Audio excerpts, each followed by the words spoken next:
G'day everyone, up here in New South Wales today, in and around the Ebor region with Gavin Milne, our Technical Development Manager for AlfaGen Seeds. So Gavin, what are we looking at in this particular pasture up here today?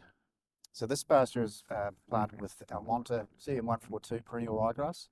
So it's our newest perennial ryegrass. It's a mid to late perennial ryegrass, diploid. So it was planted about early March. It's just been grazed recently, so it doesn't look so fancy, but it was planted with turnips, plantain, chicory and clovers.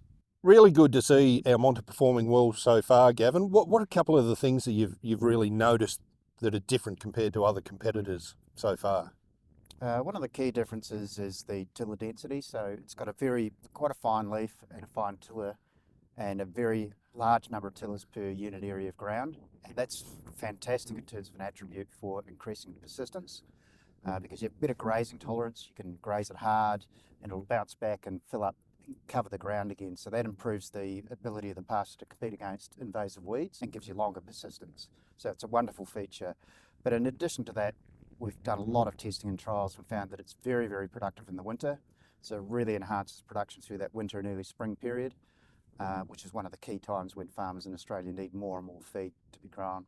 Really interesting site that you've selected here, Gavin. Perfect there with a demonstration against another paddock of grass. Why did the farmer want to go with Almonta after your suggestion?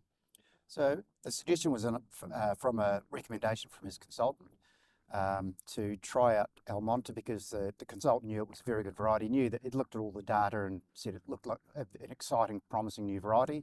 But before he goes too far in terms of recommending it to too many clients, he likes to test it out in a full paddock situation for a year or two and then make a decision about whether it's good enough.